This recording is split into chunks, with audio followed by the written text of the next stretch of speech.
Namimiss nyo ba ang ating favorite duo?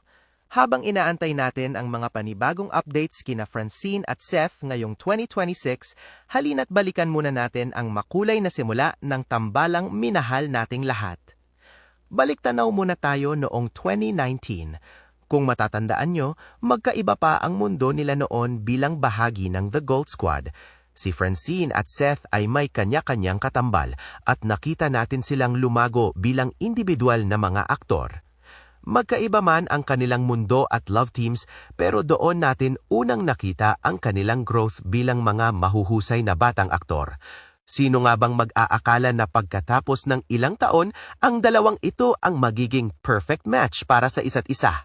Bago naging official ang lahat, hindi naging madali ang daan. Hinarap nila ang matitinding issues at pambabatikos. Maraming duda, maraming bumatikos at marami ang pilit silang hinihila pababa. Pero sa kabila ng lahat ng ingay sa social media, nanatiling tahimik at matatag ang dalawa. Hindi sila natinag. Sa halip na sumuko, ginamit nila ang bawat bato na ibinato sa kanila para bumuo ng isang matibay na pundasyon. Nagsimula ang lahat sa simpleng it is what it is, walang pilit, walang expectations. Noong May 17, 2022, official silang ipinakilala bilang Friend Seth. Dito nagsimula ang lahat. Hi guys! Hi po! Thank you so much for that. Kasi Hindi, basta kami. Kami naman. Wala naman kami. Mahal namin kayo. So ready na ba kayo tawagin na kayong Friend Seth? Game! Game, grabe!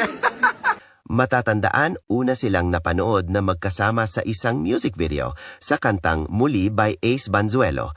Dito natin unang nasilayan ang kakaibang kislap ng Friend Seth sa screen. At hindi lang yon nasundan pa yon ng pangalawang music video sa kantang Tayo na Lang by Nobita.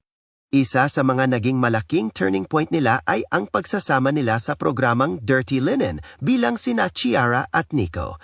Dito talaga nasilayan ng marami ang simula at hindi ito agad kilig o sweet. Sa totoo lang, puno ito ng awkwardness. Ayon sa kanila, zero interaction, halos walang komunikasyon sa set noong una. Trabaho lang, hindi sila nag-uusap kung hindi required sa eksena. Professionalism, walang kibuan pagkatapos ng cut dahil hindi pa sila ganoon magkakilala. That moment, awkward pa. Yeah. I felt it. Parang, feeling ko yung utak nyo, will this work? Ganon eh. Ramdam ko siya. Hindi kami nag-uusap. yung relationship natin, as in, kung kailan mag-take, doon lang tayo mag-uusap. Correct. Kung mag-vlog, doon lang tayo mag-uusap. Hindi rin kami nagkikita at all. As in, wala. No communication. Zero talaga. Hanggang sa nasundan ulit ng another project, pero series naman ito mula sa I Want, ang Fractured, isang thriller series na nagpakita na hindi lang sila pang-kilig, pang-heavy acting din. Sinabi ni Seth sa isang interview, ang naging susi sa lahat ay ang tatlong bagay, oras, panahon at time.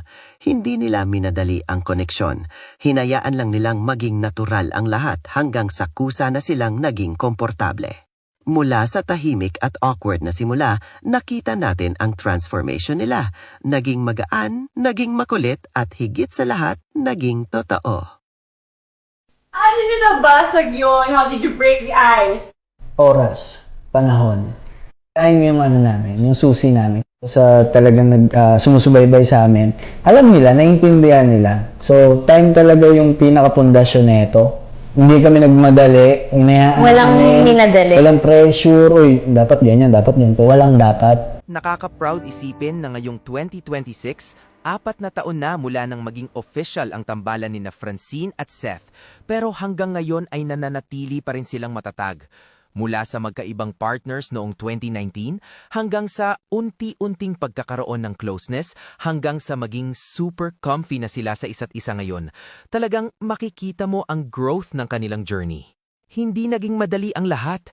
Dumaan din sila sa maraming pagbabago, bagong projects at iba't ibang phases sa kanilang careers. Pero sa kabila ng lahat ng iyon, nanatili ang connection nila. Yung natural na chemistry na unang minahal ng fans hanggang ngayon ay ramdam pa rin. Kaya naman ngayong 2026, mas lalo pang exciting ang mga aabangan sa Franceth. Marami pang naka-line up na projects at isa na nga rito ang pelikulang She Who Must Not Be Named na malapit na ring ipalabas sa sinehan. Marami ang sabik na makita kung anong klaseng kwento at kilig na naman ang ihahatid nila sa big screen. Kaya naman talagang exciting ang mga susunod na buwan para sa Franceth fandom. Pero sa kabila ng mga magaganda at exciting na balita sa Franceth, hindi talaga mawawala minsan ang bashing o iba't ibang issue sa kabila ng pananahimik ng Franceth ngayon. Katulad na lamang nito. Kamakailan lang ay may ilang usap-usapan na baka raw ipare si Francine sa iba sa mga susunod na proyekto. Pero bilang fans, alam naman natin kung gaano kalakas ang pundasyon ng tambalang ito. Hindi rin natin nakakalimutan na sa ilang interviews noon, pareho nilang nasabi na komportable sila sa isa't isa at masaya silang magtrabaho ng magkasama. May pagkakataon pa nga na nabanggit ni Francine na no kapag tinatanong siya tungkol sa posibilidad na i-partner siya sa iba. Handa na ba kayo in a future project na may makapareha na iba? Di siguro. Oh, Hindi. Kahit wala ng words, no, hindi pa. Okay. Naalala rin ng fans ang isang moment noong nasa South Korea siya para sa isang solo project. Panahong naiwan na siya ni Seth Fedelin at kailangan niyang ituloy mag-isa ang ilang activities. Doon niya inamin na hindi niya gaanong kayang kumilos ng mag-isa dahil sanay siyang kasama si Seth sa halos lahat ng ganap nila. Para sa maraming fans, maaring simpleng pahayag lang iyon, pero doon mas lalong nakita ng marami kung gaano sila ka-close at kung gaano kalaki ang tiwala at comfort nila sa isa't isa. Hindi lang ito tungkol sa love team sa harap ng kamera, kundi pati na rin sa natural na samahan na nabuo nila sa likod ng kamera. Everyday kami sa taping, tapos sa shoot ng movie, tapos dumiretso kami sa Canada, tapos iniwan niya ako sa airport. Kasi, punta na ako ng Korea. Biglang ang feeling ko, hala shucks, mag-isa na lang ako. Parang hindi ko kaya, nung sobrang nahirapan ako in terms of, hindi ko kayang gumalaw ng maayos. Kasi dahil wala si Seth, may ganong factor. Kaya naman ngayon na may mga kumakalat na usap-usapan na baka raw ipare si Francine sa ibang actor sa mga susunod na proyekto, marami sa fans ang medyo nagugulat. Pero kung babalikan natin ang journey nila, alam nating hindi madaling mabuo ang ganitong klaseng tambalan.